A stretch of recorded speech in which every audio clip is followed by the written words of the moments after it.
Hello, I'm Ryan Zink, and welcome to my Creative Intuitive Solutions channel.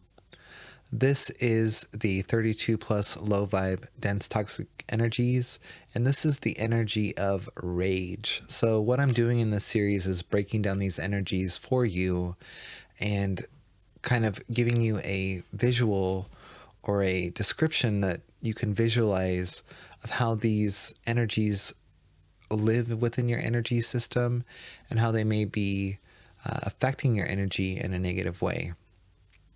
And for the most part, these energies can live within your energy field, and you can kind of be unconscious to them.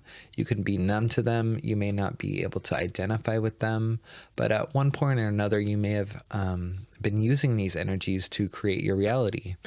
And these are low vibe, dense, toxic energies. So, do you really want to be creating your reality from these vibrations?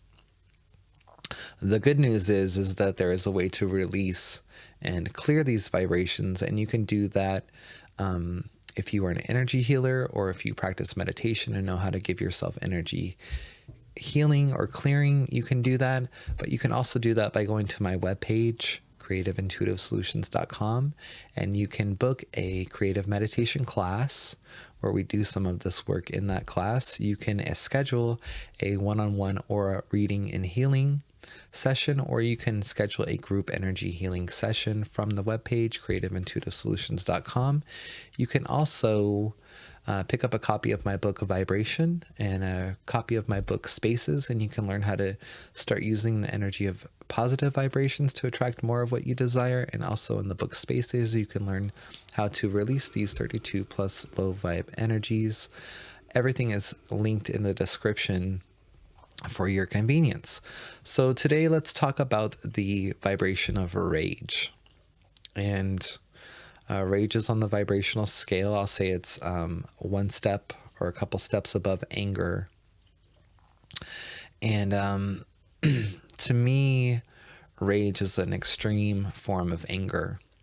And in my previous video, if you saw on anger is a good way to get out of a situation, but rage will you can use it as a form of protection. So if somebody's physically attacking you, if you get into a rage, you can fight back. So that's one way that we use rage.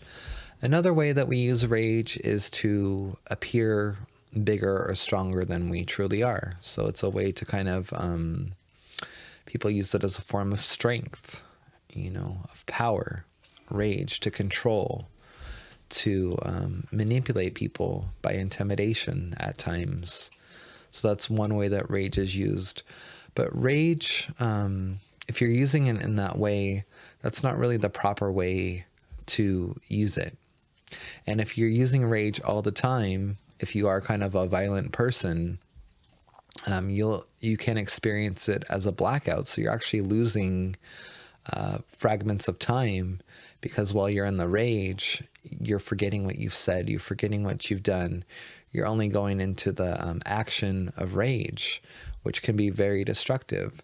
So there are uses and purposes for rage, but there are consequences for rage as well.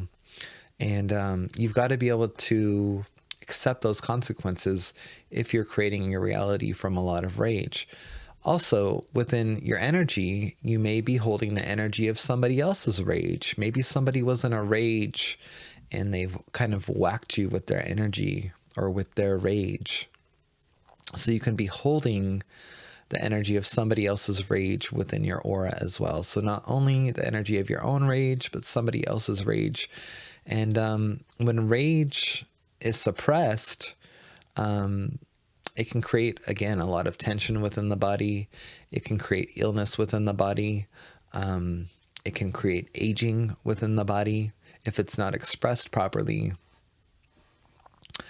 If you're going to use rage and you're going to express rage, you need to find an outlet for that, whether it's a punching bag or a journaling or talking about it with somebody. Those are good ways to kind of release the energy of rage physically. But energetically, when we start releasing the energy of rage, we're no longer as much of a match to it within our reality. So we're not going to be interacting with the people that are rageful. We're not going to be in the situation and circumstances that cause rage to kind of fire up within us as much, whatever that looks like for you.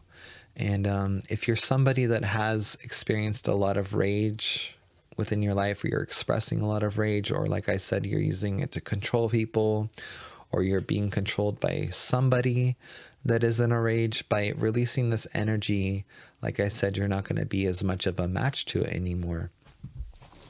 And our aura works like a magnet, kind of. It's an electromagnetic field. So when we're holding the memories and the energy within those memories as energetic pictures within our aura, the universe works with the law of attraction. So whatever we're holding within our aura, we're going to be experiencing those situations and circumstances within our reality. The good news is, like I always say, once we start releasing the energies, we're not as much of a match to them anymore. So I'll give you an example of what this could look like. If you are in a relationship with somebody that is holding a lot of rage, and expressing a lot of rage, whether that's through physical abuse, verbal abuse, you're a match to that because you're holding it within your aura.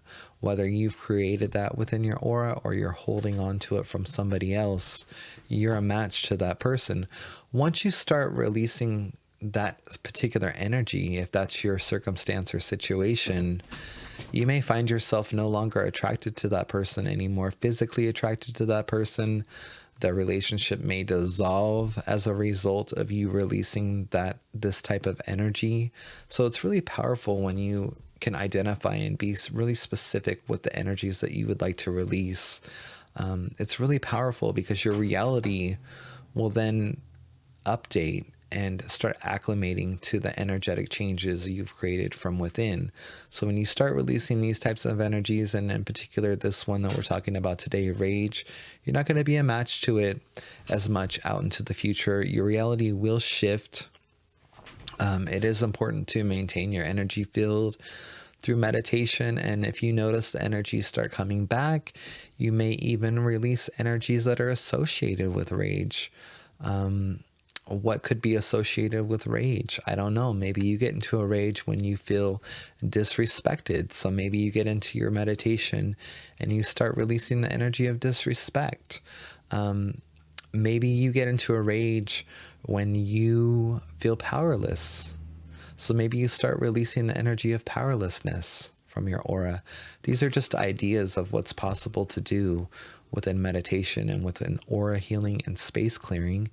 Again, if you'd like to learn how to do this practice, you can visit my webpage, creativeintuitivesolutions.com. You can book a one-on-one aura reading with an energy healing.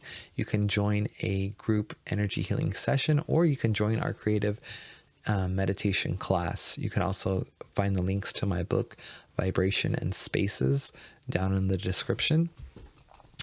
If you're experiencing rage and you'd like to learn how to release the energy of rage, check out one of those resources. I'm Ryan Zink. Have a great day.